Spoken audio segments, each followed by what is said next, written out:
Probably the most daunting thing any athlete can do is fill the shoes of a legend. But to say Mac Jones is being thrown to the wolves with no experience is just not true.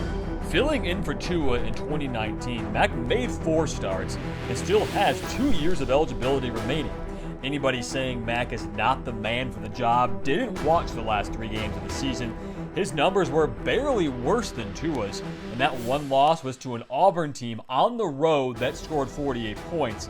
Now, you could make the argument that Mac's 2 pick sixes were the reason they lost, but here's the reality in 2020. Mac Jones does not need to be Tua Tagovailoa. All he needs to do is limit turnovers because, in case you haven't noticed, Alabama still has a bevy of superstars around him.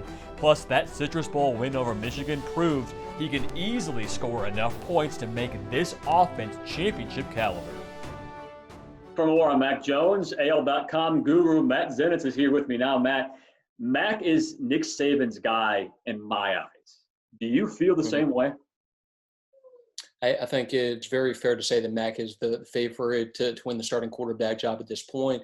He was set to be the number one guy going into spring ball. And obviously, with spring ball being canceled, it puts that talented young freshman, Bryce Young, at a disadvantage in terms of being able to supplant Mac for that starting quarterback job. So I'm not going to completely write off Bryce because I do know the kind of talent that Bryce has, but it does hurt him some not having the capability to get that experience throughout the course of spring that he was in position to get. But with Mac obviously did some good things at the end of last year and has gone from a player that, the comparison that I love for Mac is early on at Alabama, Coach Saban would consistently refer to him as a John McEnroe type figure. So we all remember John McEnroe, the famous tennis player who had a lot of ability, but at the same time didn't always respond to things well from an emotional standpoint. And then when he got overly emotional, it would take away from just that talent a little bit and lead to him maybe not performing at the level that he was capable of performing.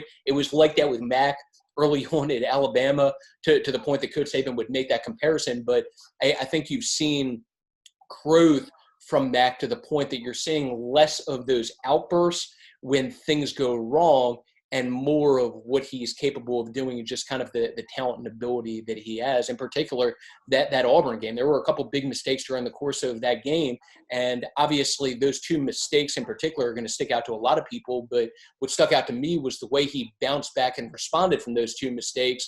And was able to do some great things aside from those 2 interceptions, which I know were costly in the game, but he did some good things aside from that, and then faced a tough defense in Michigan last game of the season, and was able to be productive and make some plays during the course of that game also.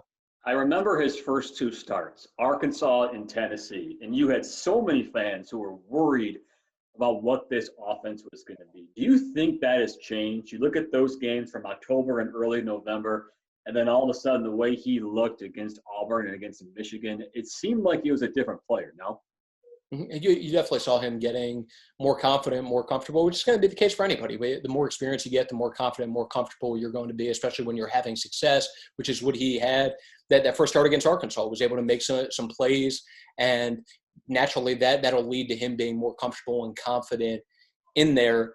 And I think at the same time for Alabama, and this fan base, if you want to include them in there, that they're probably more comfortable and confident in him in that position compared to what they would be if they were just going into the season with a quarterback room that had no combined starts and just no experience at that level whatsoever. So you have Mac, who has some experience, who's had some success, and then adding in a Bryce Young to go along with that. I think they feel a lot better than they would if, once again, Mac didn't get that experience the end of last year, and obviously it helps having a talented young guy like Bryce Young to add to the competition and just to add to that room also.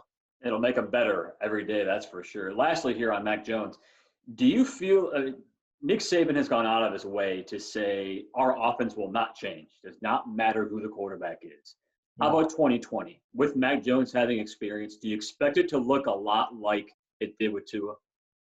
But just looking at it from a yards and point standpoint, I think they're in position to still be very highly productive as an offense. And people in the SEC world that I've talked to have the same expectation. And part of the reason for that, regardless of who ends up starting at quarterback, has some great weapons around that position with obviously that group of players with the Najee Harris's, Jalen Waddles, Devontae Smiths of the world, players that are very much going to help whoever ends up starting at quarterback be successful and be in position to help Alabama put up a decent amount of yards and points.